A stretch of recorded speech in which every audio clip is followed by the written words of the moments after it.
Hello there, and welcome to another Starfield ship review video. In today's video, we're going to be looking at the Spacer Scarab, or in my case, the Tier 3 version. So the number that follows the name of the ship just denotes a tier. There's like 1 through 4 depending on the ship. The higher the tier, the better the stats. Aesthetically, the ship will be exactly the same. It'll just have a better specific modules. So for instance, this Tier 3 Scarab is got a reactor of 26, whereas a Tier 2 may only have 24 and a Tier 1 may only have 20. So yeah, let's get into it. So as the name suggests, this is a Spacer faction ship. The Spacers, for anyone that doesn't know, well, I mean, you might know depending on where you are in the campaign. They're just kind of your general like bandits or kind of like raiders. They're not as organized as like some of the other enemy factions. They just kind of like take your stuff and like, you know, blast you into space. They're not very nice guys. So just looking at this ship, it's clearly a Nova Galactic vessel that's been retrofitted for the Spacer's needs. It's got that kind of look of, well, it's all Nova Galactic pieces. It's got those little swept kind of little tight wings there. The slope pieces, those signature landing gear with the retrograde thrusters that like look cool on most ships, but I feel on Nova Galactic ships they look a bit weird. Without them, this ship would be very sleek and agile and looks really cool. But obviously, it still looks cool, but those attachments just make it look a little funny. Anyway, let's get into the stats. So we have a fuel of 210, which is quite good. Anything, I've seen this in a previous video. I always mention the fuel, but I should probably specify, because not everyone watching this video may have watched my other ones. So basically, the way fuel works in this game, the higher fuel you have, the further you can jump. So if you have, let's say, you're trying to go from one system, like say A, to D, if you have, let's say, 200 fuel, you can jump straight from A to D. Whereas if you only had 50 fuel, you'd have to first jump to B, and then to C, and then to D. Now, in most cases with ships, as long as it has over 200 fuel, you shouldn't have to hop very far.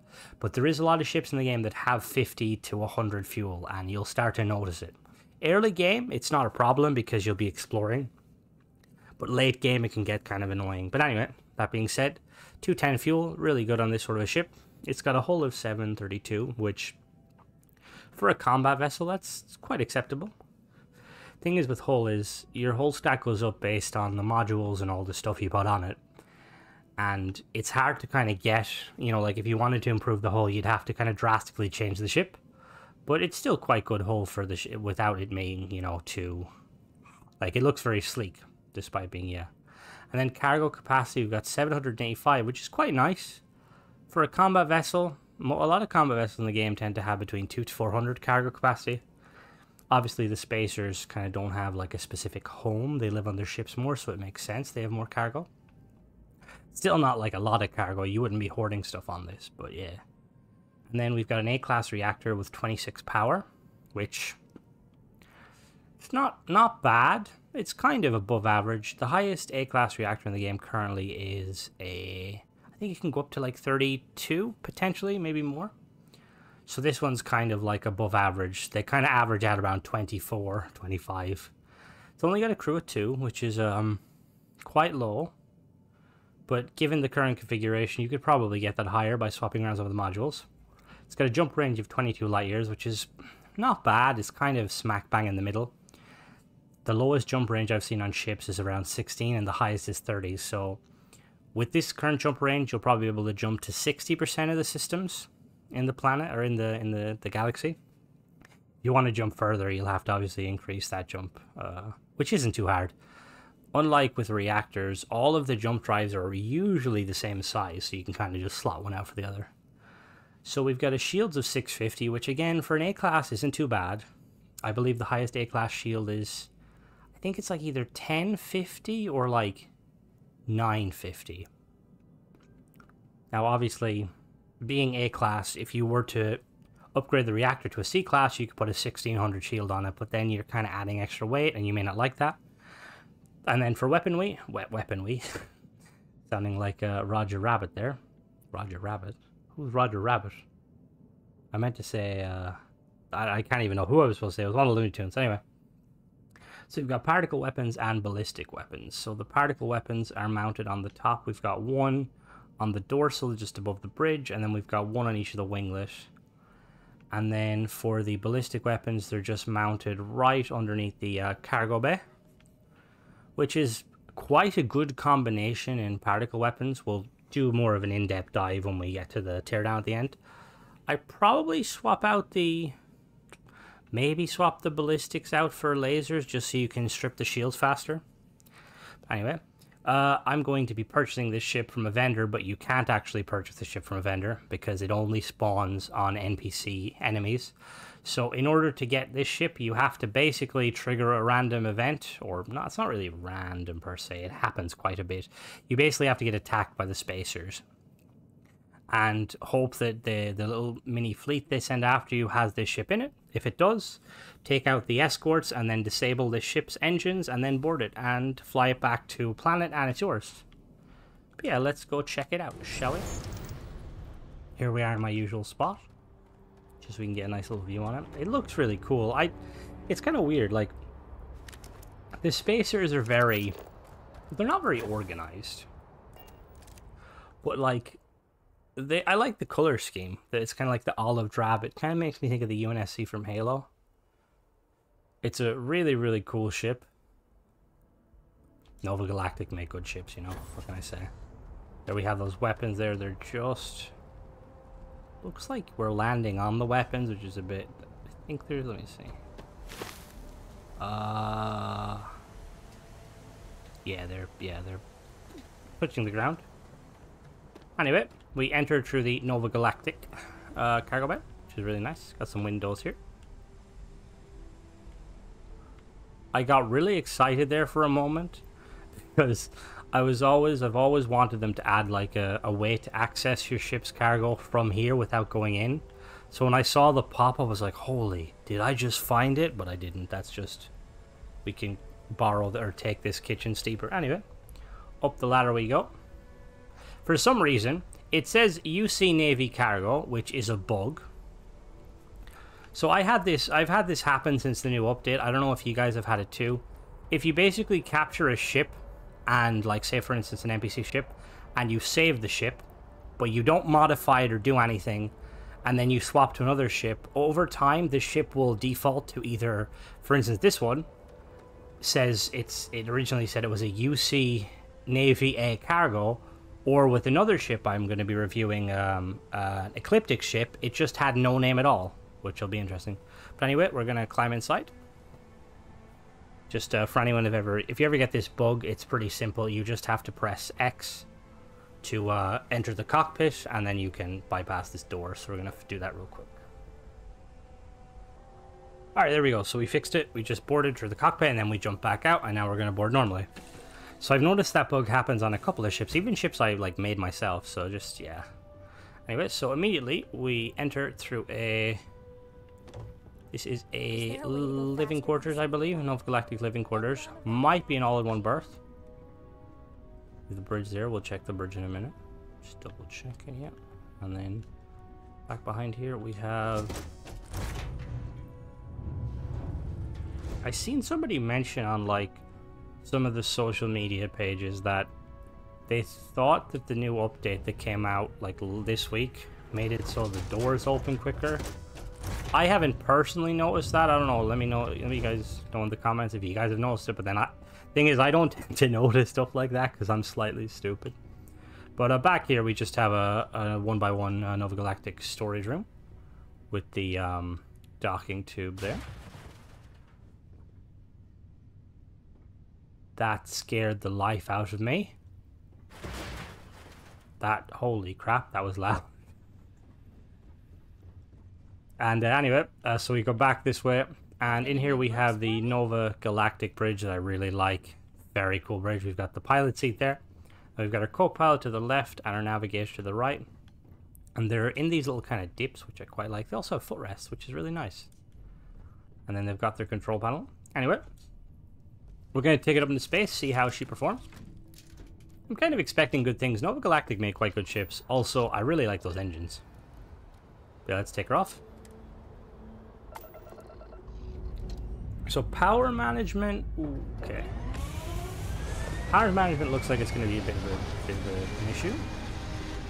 Just looking at that brief screen when it flashed up, it looks like those particle weapons are the 4 variety power instead of 3, which means they're drawing 12 power altogether, which it's not too bad. So I have a perk that increases my power by 5, so for the sake of this review, we're not going to be taking into account that 5 power, we're going to leave it out. So like I said, weapon-wise, we've 3 particle cannons. Pretty nice. Particle cannons are very powerful. I'm not one for, like, asking for nerfs, necessarily, in single-player games, but I would like to see Bethesda buff the other weapons, because particles, you put particles on, and they're just god tier. It almost makes it pointless using certain, like, weapons, like lasers and stuff. Anyway, we have those 2 ballistic cannons underneath on the chin. You know me so well, Dad. So, what do you say? So, yeah, I've only recently got Sam and Cora, and it makes these reviews a lot more difficult. Anyway, we got a max speed of 130. Engines are quite slow, they must be C class, and then we're going to do a little boost speed. Okay, we've got a... Oh, I just realized my engines weren't pipped to max, I apologize. We're going to try that again. Okay, there you go. So the max speed is 150. We're going to have to take 1 power out of here. Max speed is 150 base, and then the boost speed is... Boost speed of... Okay. Boost speed is 600. This is quite good. It seems like most of the engines in the game cap out around 6. I've seen some go a little higher. But it seems like with the amount of boost you're given here, that if you had the perk that increased your boost speed, you could probably boost a lot more and a lot faster. Quick agility test, we're going to do a pitch. It's quite fast. It's not insanely fast. I'd say that's like a 7 or an 8.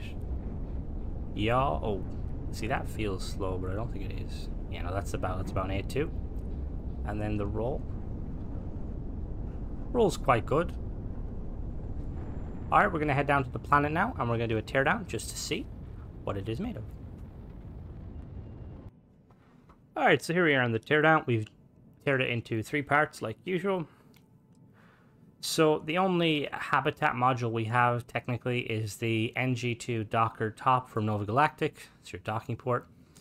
And then we have 3 of these weapons. They're Disruptor 3310A auto proton beams from Horizon Defense. A class, 4200 range, 6.65 fire rate. They do 13 damage, 2 hull and shields, and they have a max power of 4. So with the 3 of them here, we have maximum power usage of 12. And then we have, behind that, we have the Tokamak X250 reactor from Zhang, A class and 26 power. Now, let me see if there's, I know there's better ones. We're just going to see real quick. If I was going to upgrade it. So we have, this is always my go-to here, this one. The Spheromax Deep Core. Just double check, can it fit in there? It probably can. Yeah, it fits in there. Obviously, it doesn't cover as much space. This looks more cleaner, but, you know, do you want clean or do you want a bit more power? I believe, yeah. So this is basically, if you want to upgrade the reactor, that is kind of the one I would go for. This back in. And then for engines on the top, we have some SA 4220 engines from Slayton Aerospace, A class, 2 max power per engine, 13,820 engine thrust, and 3060 maneuvering thrust. And then for the aesthetic pieces, or the structural, we have this Nova Cowling 2LTF, and then 2 of these Nova Cowlings 1LPF and 1LSF. On to the second part of the ship, is also known as the middle. We have the Magellan C1 cockpit, gives 2 crew capacity and 200 cargo. Behind that we have the Nova Galactic all-in-one berth 2x1B. And then behind that we have the Nova Galactic storeroom 1x1. Now, if it was up to me, if you're trying to roleplay and you like the idea of, you know, just small crew, you have your living quarters, by all means keep the current configuration. But if you want to get the best out of this ship, I would recommend swapping out that Nova Galactic, that one there. Swap out an all-in-one berth for a for a control station. That will increase your crew size up to 5 from 2, which some of the characters like you meet through the story and you can buy from, or buy, you can't buy them, but you can like hire them.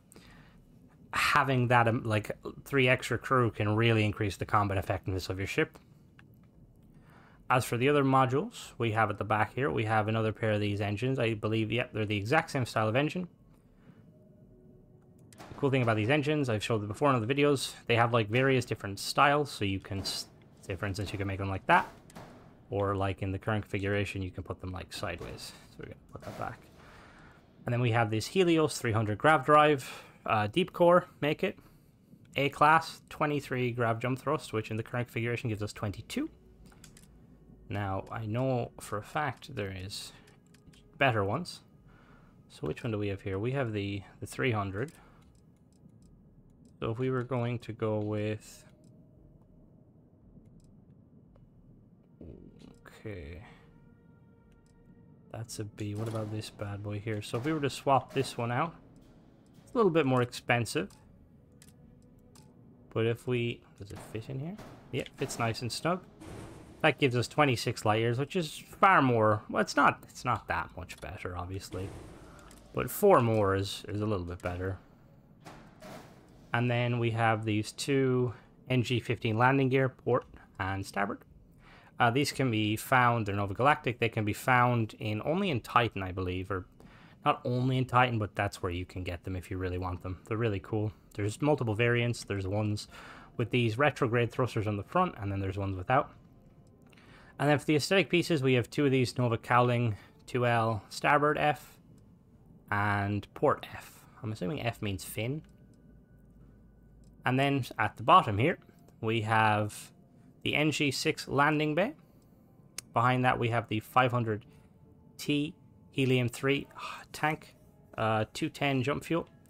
We have the 50S protector shield generator from Dogstar, A-class, 7 power, 650 max shield. Now, I know for a fact there is a 61 of those shields. There it is.